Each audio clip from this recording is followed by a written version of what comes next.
Hey everyone, we're so glad you're here. I'm Elisa Monjadas. I'm a marketing leader and executive coach. I'm Courtney Copeland, and I'm an accountability and wellness coach. And I'm Dr. Mirari Simeon, an activator of talent, HR executive, author, and working mom. If you're anything like the successful multicultural women we interview on the What Rules podcast, you've learned that you can't do it alone. And we teach women like yourself to outsmart the game to get ahead in your career. We're really talking about those rules that we grew up with as women and the expectations that have been placed on us. Our mission is to change the face of leadership at What Rules podcast. As you listen to our talented guests, take note and take action. Go ahead, go and break those rules.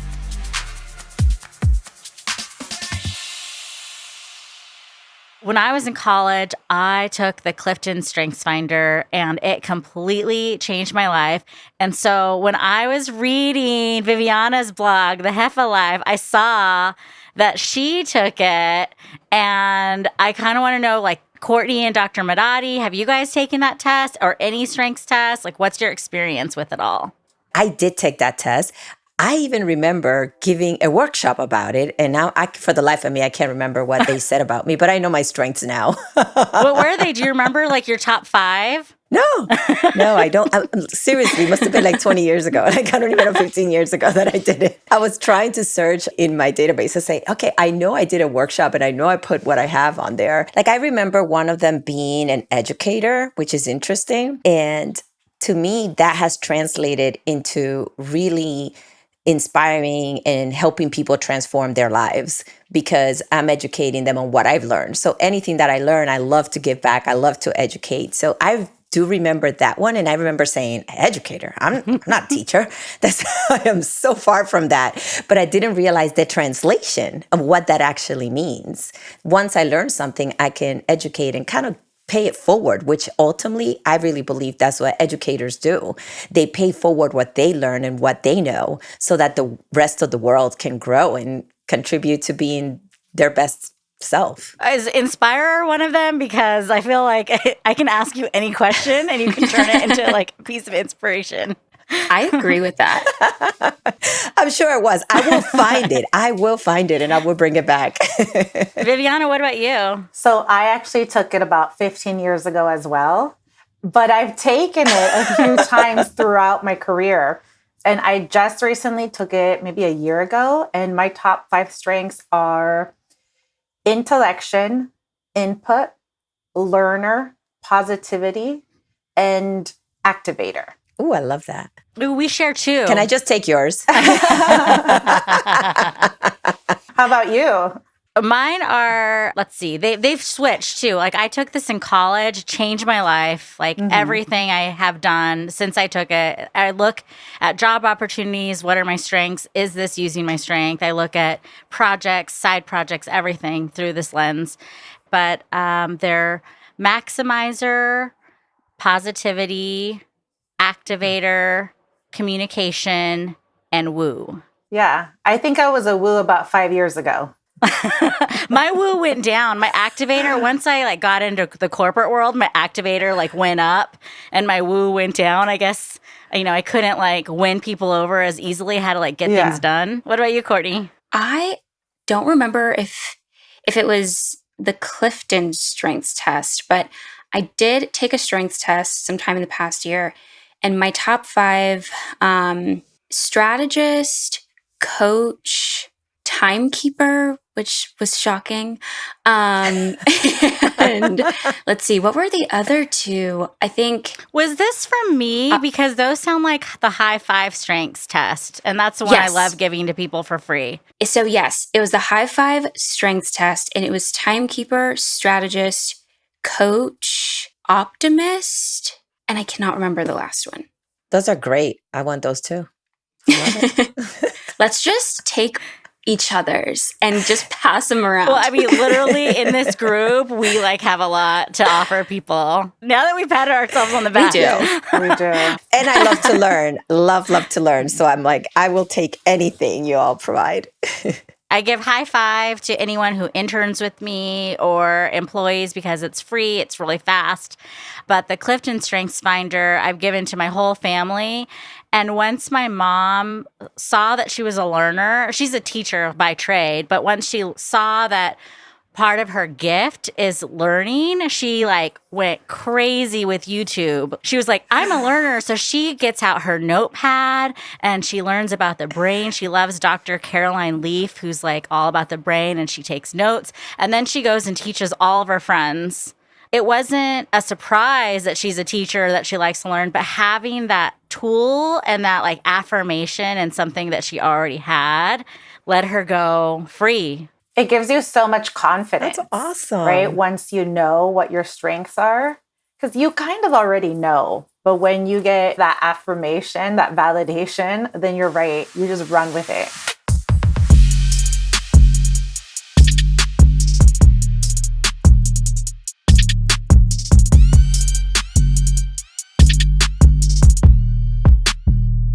I want to welcome all of our listeners back to the What Rules podcast. Our goal is to equip multicultural women in the workplace by helping them break the rules, either that society has put on them or that they've put on themselves. One of the things that we've seen in this podcast is that if the world isn't set up for you, you can go around it and you can make it work. And that's what we're talking about today. I'm so excited to introduce you to our special guest who has really owned her career and her journey, Viviana.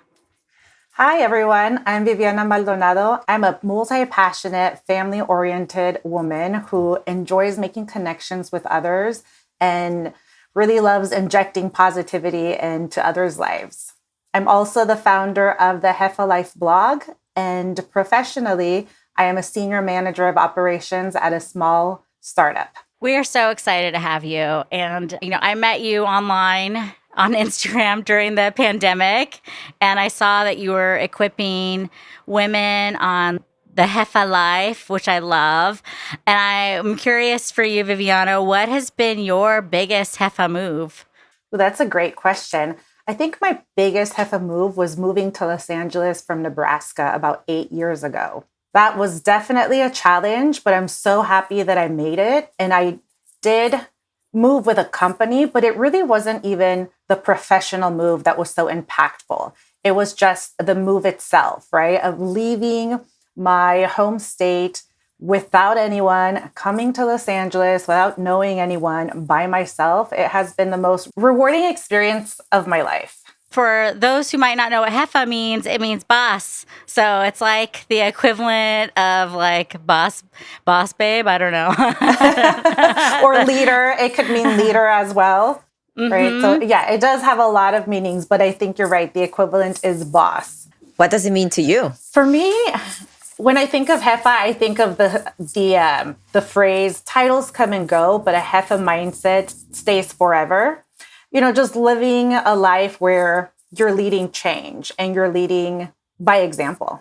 Yeah, that's a t-shirt right there. Love it. One of the themes that we have found on the What Rules podcast has been that multicultural women are really excellent at turning their adversity into strength. And I know, Viviana, for you living in a small town in Nebraska and then moving out to California, what are some of the adversities that you face even before that have informed who you are today? That's a loaded question. I know. How much time do we have? So one of the adversities was when my father passed away when I was 21 years old, when I was in college, first generation college student, living on my own. And I just had to live with the realization that I only had one parent left, right? And that was just such a hard thing. And also knowing that I left home, right? I had left home about a few hours away to go to school because there wasn't a university in my small town. And having that guilt of leaving my family, leaving my younger sisters. And I think that was such an impactful experience in my life. And it really has made me who I am today. I cannot even imagine what it is to lose a parent and then feel that guilt, right, of leaving your family. And one of the things that we continue to hear, right, from women is that we are always worried about others, right? And it's really hard for us to make those big, bold moves so that we could better ourselves. What do you think made you make that switch that sometimes is so hard for many women to find or to say, this is it? I have to make the switch. And I'm doing this for me so that I could be better for the rest of the family. I can't really pinpoint it, but I just remember growing up in that small town and knowing that I did not belong there. It was a great place to grow up in. I go back often. I think it's an amazing community for my family who still live there, but it wasn't for me. So it was just that intense drive that I had that I needed something more. And I knew what I was leaving behind. And I knew the repercussions. I knew the consequences. I knew that my father was ill and I still left. But I had to do it for myself, and I have no regrets. Absolutely none. That must have been so hard. Like, I can't even imagine being in that position because you were grieving yourself and then putting yourself first in that process. Was your family upset, or were there any repercussions on like a relational level that you faced? They didn't understand, and in a way, they still don't. My youngest sister was 7 years old when this happened, and sometimes when she'll get angry, she'll still throw it in my face. She'll still say, "Well, you abandoned me when I was 7 years old, and I was going to college." Right? It's the natural thing to do. So I do think that there are still some resentment, but deep down, they know that it was the best thing. They really do. So they may have comments. They may say comments. They may joke about it. But deep down, they know that it was the best thing for me. When you look back, because it does sound right, hey, I know I was meant for more. I knew I needed to leave. There was a fire burning inside of you. Can you articulate what that was? Because I know a lot of the times we take decisions or we make decisions, we're like, I'm just going for it. But it sounds to me like that fire that you had in you is what drove you. But if you could put that into words today, what would you say? That's really interesting to think about because now I live in Los Angeles, and one of the things that I value about this place is the diversity. And even though there was some diversity, not a lot in my hometown, I think that's what it was, that I wanted more. I wanted to be around people who spoke different languages. I wanted to be around people with different experiences and different backgrounds. And that is really exactly what it was. And I was not able to articulate that back then. But now that I am here in Los Angeles, which was also not part of the plan, it ended up falling on my lap, so to speak. And now everything makes sense. It's almost as if I'm having a full circle moment. If we're talking about turning your adversity into your strength, it seems to me like the fire that you had before is still the fire that you have now. You're seeing the results, right? Like you were like, I know I'm meant for this. I'm here. You feel it now. Like it's almost like you've made it in a sense, right? Like we're never fully made it, but you made it to that level that you were trying to do. So now thinking about your strengths and what you offer, like what are those strengths that you're like, I know, I just went through it. I know I have that. And that's what I'm bringing with me to the next thing. I think one of my biggest strengths that really has helped me get to where I am is building relationships and building strong connections with others. Even though I always say, I'm a single woman, I moved to LA by myself, there are a lot of people that helped me get to where I'm at. A lot of supporters, a lot of people who have guided me through various situations, and people that have connected me with jobs, with experiences, etc. So that is one of my biggest strengths, is being able to connect with anyone and everyone. It sounds as like also as not being afraid, right? Obviously you left, so you were not afraid. Or maybe you were, you just still kept going. But you're going to find the resource. You're going to figure it out. And it's just a beautiful strength to have, because that, again, that goes back to a lot of the things that we hear from women, right? Is I was afraid to ask for what I needed, or I was too afraid to take that action, and it took them a while. And it sounds like you just said, I'm going forward and I'm going to figure it out along the way. I'm going to create what I need to create in order for me to live in a world where I feel happier, where I can enjoy where I am, and where it all makes sense. I mean, I applaud you for that, because now you're in a place where you are enjoying it. And I'm glad you brought up the topic of fear, because I was fearful. I am someone who is a little bit fearful of just a variety of things. And that is really what has driven me. It's really, I had no choice. I had no choice but to act. And that brings me to the other strength of mine, of activator, taking action. So I think it's really interesting how it all ties back to those strengths. So the fear part really resonates, because that's something I've recently had to overcome a ton. And it really, when you said like, I had no other choice, like you really don't. It's either you live in fear or you leap. You can leap and be nervous, but if you let fear paralyze you, you really can't do anything.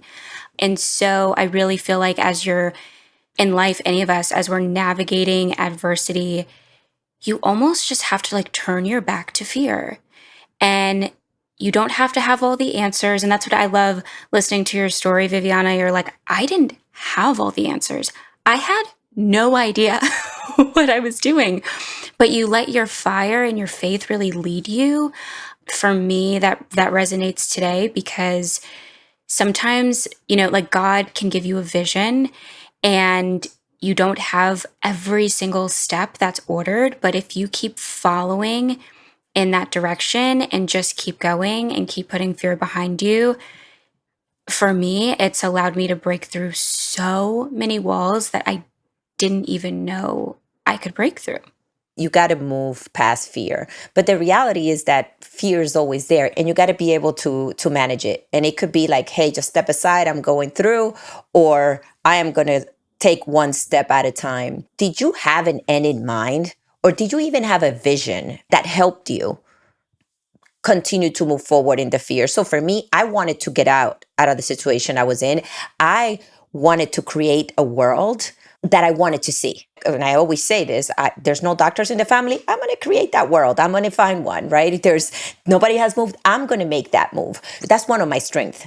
It's creating what I want to see in this world, creating those paths that were not there for me when I was younger. So despite fear, I move forward. So my question for you is, do you have that now? Do you have like an end in mind, or an idea, maybe a vision or imagination of what that looks like? Especially since I see you're already paying forward all your learnings and all your wisdom.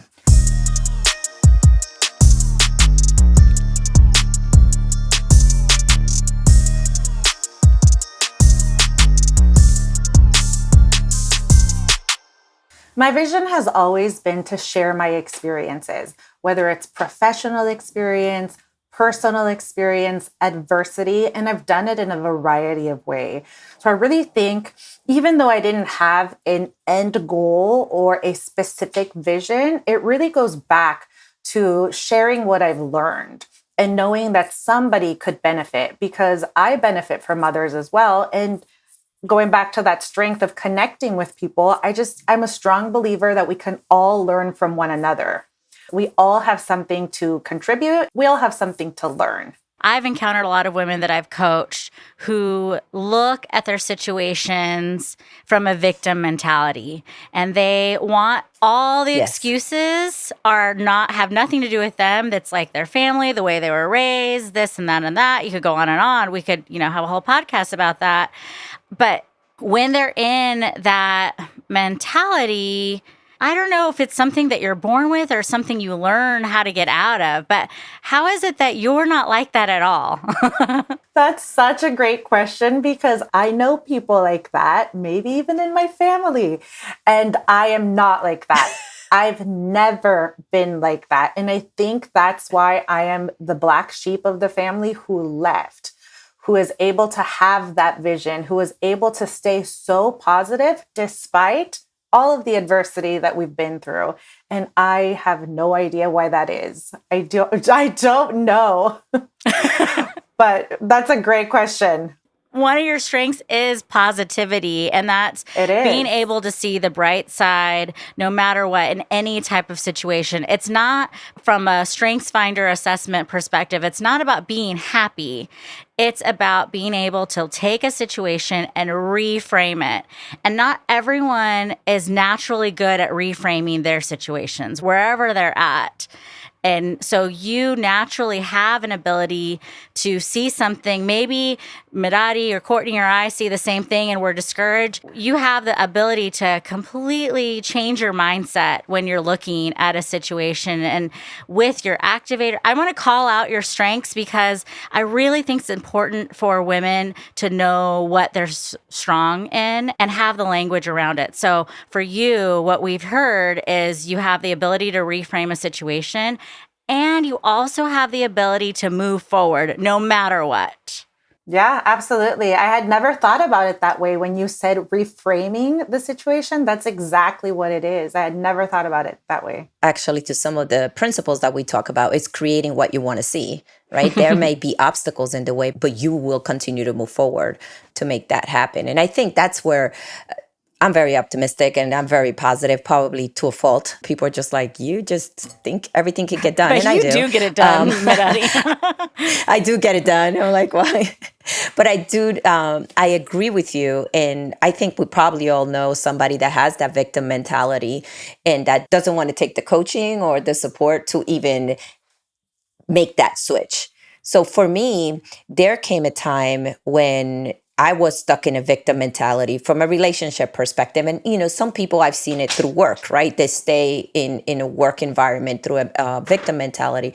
For me, obviously, and everybody knows that's a fan of our podcast, it's my faith, right? To me, I see everything as an opportunity of growth. I see it as an opportunity that if there's a way to get it done, I'm going to find it. And if it doesn't work out, then I learn from the learning. But to me, I feel that that has been something that has driven me to do it, is I can do this. And I know that I can do everything through Christ that gives me strength. But at the end of the day is I still have to take action, right? Because you can have faith and take no action and it doesn't matter.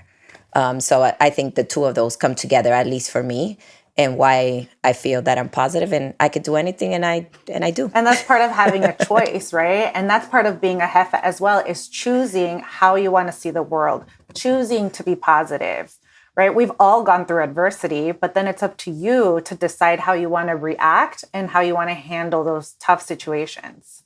Absolutely. Do you have a formula, Courtney? Because it sounds like one of your strengths is optimistic. A formula for optimism? Well, what do you think that strength comes from? Definitely my faith, because there are so many things that I find myself capable of. And I'm like, I know that didn't come from me. There's just no shot. There's not a chance.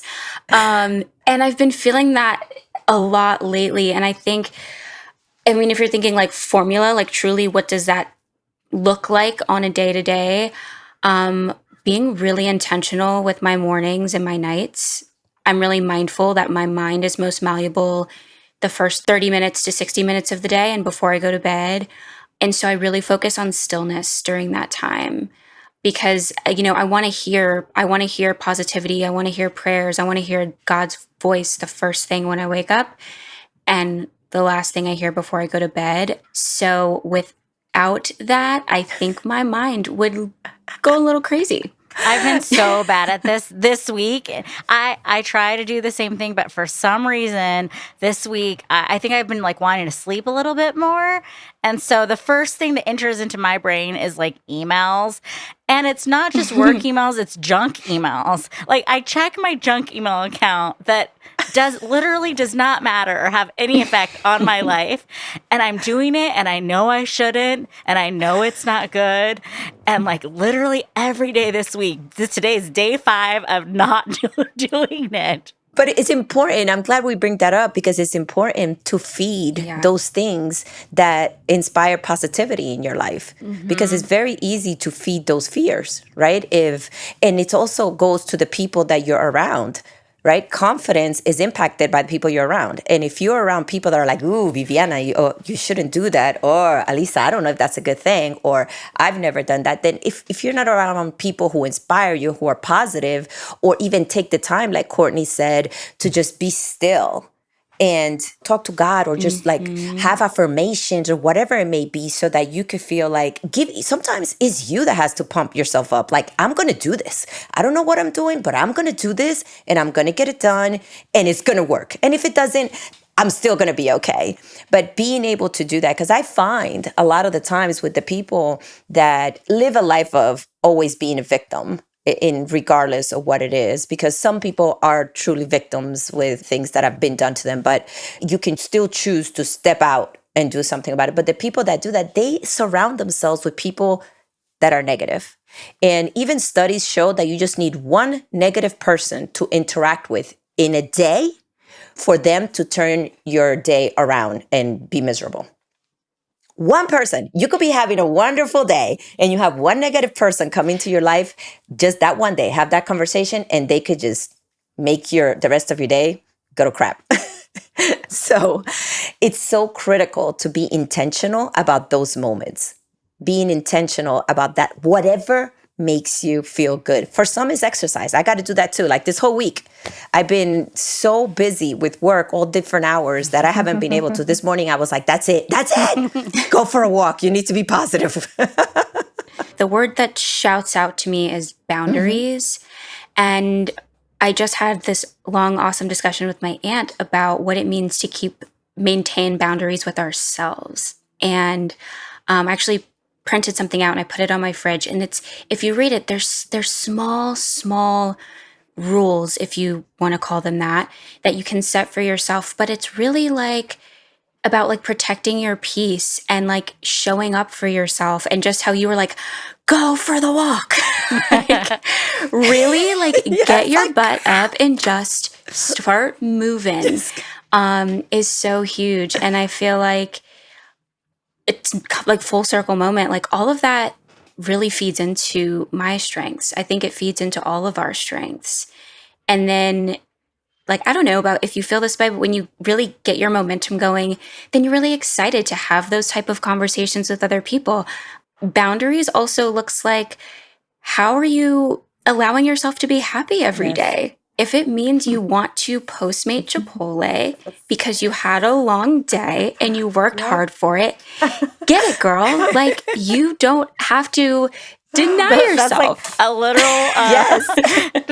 a little literal excerpt of our conversation. It's true. And it's like we shouldn't deny ourselves of the things that bring us joy, the things that bring us peace, the things that even if we don't feel like doing it, it's going to make your day better, get your mind in the right place, and like make you stronger, you know?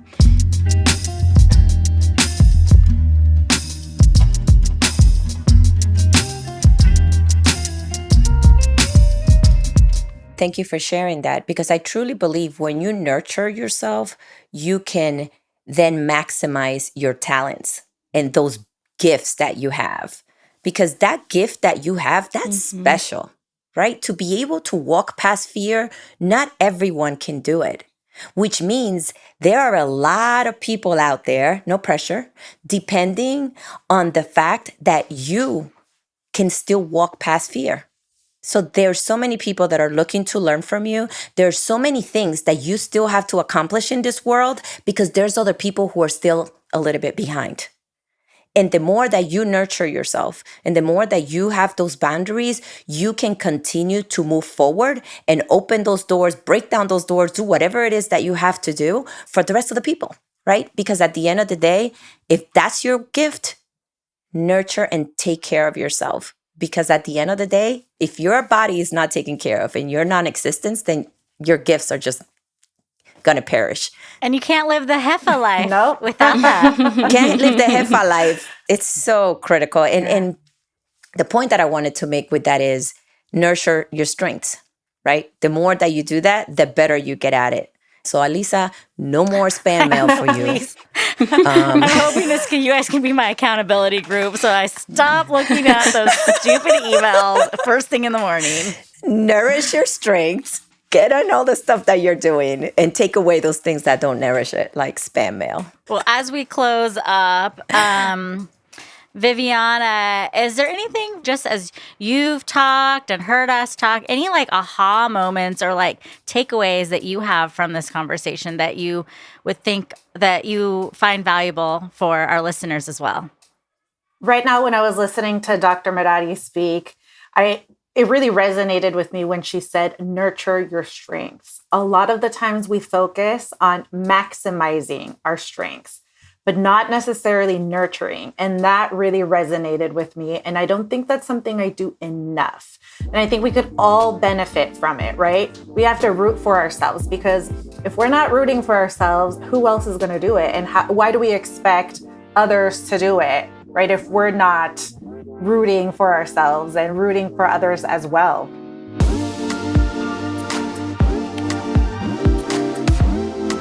Want more advice on how to break the rules and outsmart the game to advance your career? Check us out on Instagram, YouTube, and our website, whatrulespodcast.com, for more insight from our guests and host, and join our community on LinkedIn, where we discuss rule-breaking strategies for multicultural women. What Rules is a project of Zara Consulting and is supported by the amazing team at Stories Bureau.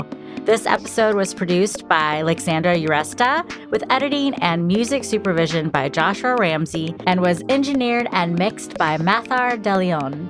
Our podcast cover was designed by DeLeon Creative. Visit whatrulespodcast.com for more info, upcoming events, and all episodes of What Rules, including video, and make sure to give us a follow.